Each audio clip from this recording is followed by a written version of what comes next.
3월 21일 라이덴딜라이트 말씀 묵상 시작하겠습니다. 사랑하는 주님, 오늘도 날마다 베푸시는 주님의 은혜를 의지하고 주님 앞에 우리의 마음을 엽니다. 우리를 성령으로 충만하게 하시고 주님의 말씀을 깨닫는 지혜와 순종하는 능력으로 믿음으로 사는 삶에 힘과 용기를 내게 하옵소서. 예수님 이름으로 기도합니다. 아멘. 누가복음 17장 11절에서 19절까지의 말씀입니다. 예수께서 예루살렘으로 가시는 길에 사마리아와 갈릴리 사이로 지나가시게 되었다. 예수께서 어떤 마을에 들어가시다가 나병 환자 10사람을 만나셨다. 그들은 멀찍이 멈추어 서서 소리를 높여 말하였다. 예수 선생님, 우리를 불쌍히 여겨 주십시오. 예수께서는 보시고 그들에게 말씀하셨다. 가서 제사장들에게 너희의 몸을 보여라. 그런데 그들이 가는 동안에 몸이 깨끗해졌다. 그런데 그들 가운데 한 사람은 자기의 병이 나은 것을 보고 큰 소리로 하나님께 영광을 돌리면서 되돌아와서 예수의 발 앞에 엎드려 감사를 드렸다. 그런데 그는 사마리아 사람이었다. 그래서 예수께서 말씀하셨다. 10사람이 깨끗해지지 않았느냐? 그런데 9사람은 어디에 있느냐? 하나님께 영광을 돌리러 되돌아온 사람은 이 이방 사람 한 명밖에 없느냐? 그런 다음에 그에게 말씀하셨다. 일어나서 가거라. 내 믿음이 너를 구원하였다. 아멘. 예수님은 이제 다시 예루살렘으로 가십니다. 제자들을 가르치셨고 바리새파 사람들과 함께 이야기를 나누셨던 그 기록들이 계속 진행되고 있다가 다시 예루살렘으로 가시는 장면이 나타나 있습니다. 그런데 누가는 예수님께서 예루살렘으로 가시는 길에 사마리아와 갈릴리 사이로 지나시게 되었다라고 기록하고 있습니다. 이것은 이제 만나게 될 사람들이 어떤 사람들인지 알 수 있는 장면이기도 하지요. 예수님께서는 그곳에서 10명의 나병 환자들을 만나십니다. 그런데 그들을 가까이에서 보신 것이 아니라 거리를 두고 만나셨지요.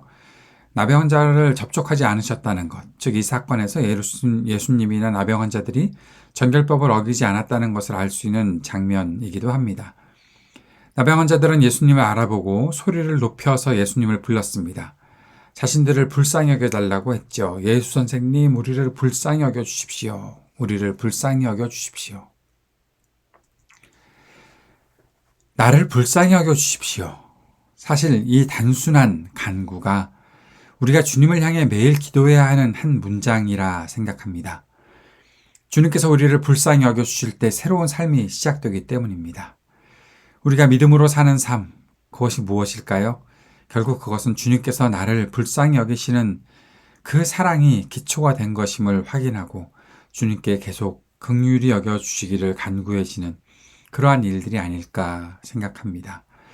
오늘도 우리가 주님께 그렇게 기도할 수 있으면 최선이 아닐까 싶습니다. 다른 어떠한 미사 여구가 기도에 포함되는 것보다 주님, 나를 불쌍히 여겨주십시오. 나를 긍휼히 여겨주십시오. 라고 기도하는 것. 그것이 전부가 아닐까요? 그렇게 간구했던 그들에게 예수님께서는 제사장에게 가서 몸을 보여라 라고 말씀하셨습니다. 왜냐하면 이제 그들은 분명히 고쳐질 것인데 그들이 고쳐졌다는 것 제사장들로부터 공인받으라고 하셨던 말씀이지요. 나병 환자가 치료되고 회복되었을 때 가장 중요한 일은 제사장에게 가서 치료되었다는 확증을 받는 것이죠. 우리가 코로나 때문에 격리를 당하고 또 그것이 해제되었다, 격리 해제가 되었다라는 그 증명서가 있어야 외출이 가능하고 사람들과 만나는 것이 가능했던 것을 우리가 잘 알고 있기 때문에 아마도 이 부분은 여러분이 충분히 이해하실 것이라 생각합니다. 당시에 이것을 공인해 주는 것은 보건소가 아니라 제사장들이 그 임무를 감당하고 있었으니까요. 그런데 10명의 나병 환자들 중에 한 사람은 가던 길에서 돌이켜서 예수님을 찾아왔습니다. 하나님께 영광을 돌렸지요. 자신이 나았다는 사실을 알았기 때문에. 다른 사람들도 똑같이 나았다는 것을 알았습니다. 그런데 한 사람이 하나님께 영광을 돌리고 예수님께 감사를 드리러 왔지요. 누가는 그가 사마리아 사람이었다고 기록하고 예수님께서는 사마리아 사람 한 사람만 왔느냐라고 물어보십니다. 예수님께서 갈릴리와 사마리아 사이로 지나셨으니 다른 사람들 중에는 분명히 사마리아 사람이 아닌 유대인들, 그들도 있었을 것입니다. 그런데 유대인들이 사마리아 사람들을 혐오스럽게 생각하는 그때의 상황이었으니까 예수님께서는 강도를 만난 사람을 돌보았던 선한 사마리아 사람의 비유도 말씀하셨고, 그렇게 하시면서 유대인들은 왜 하나님의 그 놀라운 일들, 그리고 하나님의 법, 율법, 하나님께서 사람들을 사랑하고 돌보라 하는 그런 말씀에는 전혀 순종하지 않고 자신들만 어떻게든 하나님의 가까이 있다, 내가 하나님께 선택받은 사람이다라는 것만 강조했던 것이었죠. 그런 모습들을 예수님께서는 비유로도 말씀해 주셨는데, 이제 사마리아 사람이 하나님께 감사 영광을 돌리는 일이 실제로 생겼고, 다른 사람들은 그러한 일들을 하지 않고 있다는 것들을 나타내 주고 있는 겁니다. 유대 사람들이 무시하는 사마리아 사람은 주님께 감사를 드리고 영광을 돌렸다는 것이죠. 그 일이 지금 사람들의 눈에, 제자들의 눈에 실제로 나타나고 있는 것입니다. 예수님께서는 다른 9사람 어딨냐고 찾으시죠. 마땅히 하나님께 영광 돌려야 하는 사람들이 있는데 왜 그들은 하나님 앞으로 나오지 않았느냐라고 묻고 계신 것입니다. 그리고 사마리아 사람에게 이렇게 말씀하시죠. 너의 믿음이 너를 구원하였다. 하나님을 향한 믿음이 감사와 영광을 돌리는 이 일을 가능하게 했던 것이라는 사실을 보여주고 있는 말씀입니다. 하나님을 향한 믿음, 하나님께 영광 돌리는 일, 하나님을 향한 감사, 이것은 모두 하나님께서 지금 여기에 함께 하셨습니다 라는 것을 인정하고 살 때 마땅히 나타나는 일들입니다. 믿음, 그것은 바로 지금 나와 함께 하시는 하나님을 신뢰하고 살아가는 것이죠. 하나님께 영광 돌리는 일, 하나님께서 늘 나와 함께 하셨기에 가능한 일이고 하나님이 나와 함께 하십니다 라는 사실을 인정하는 것이 하나님께 영광 돌리는 겁니다. 그것을 내가 뭔가를 잘 해내서 하나님께 영광 돌린다는 건 아니죠. 하나님을 향한 감사, 지금 이 일을 이루어주신 분이 하나님이십니다 라는 것을 고백하는 것이죠. 인정하는 것이죠. 그러니 그 사마리아 사람에게는 분명히 믿음이 있었고 그 믿음이 그를 구원의 길에 이르게 했다라고 예수님께서 말씀하신 것입니다. 구원이 무엇입니까? 결국 주님께 나아오는 것이니까요. 사랑하는 여러분, 우리에게 이러한 믿음이 있기를 바랍니다.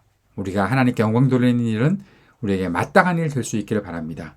우리가 하나님을 향한 감사는 언제나 나와 함께 하시는 하나님을 인정하는 그런 고백으로 날마다 나타날 수 있기를 바랍니다. 그 마음을 품고 함께 기도합시다.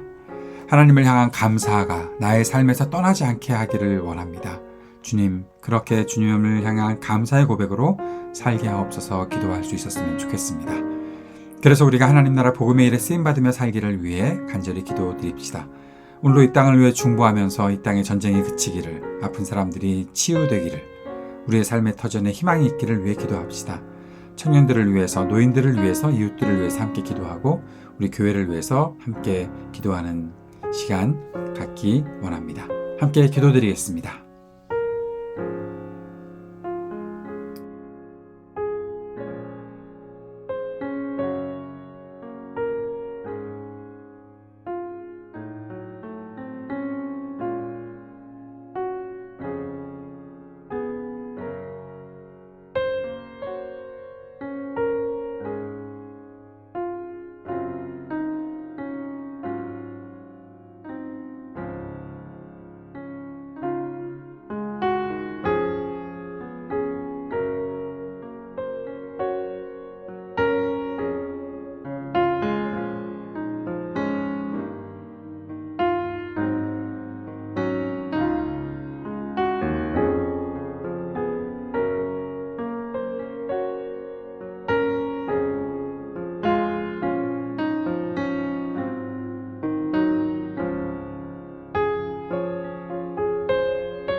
하늘에 계신 우리 아버지여, 이름이 거룩히 여김을 받으시오며 나라가 임하시오며 뜻이 하늘에서 이루어진 것 같이 땅에서도 이루어지이다.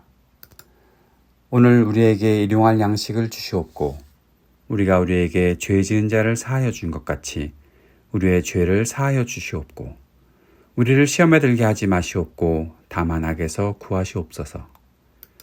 나라와 권세와 영광이 아버지께 영원히 있사옵나이다. 아멘.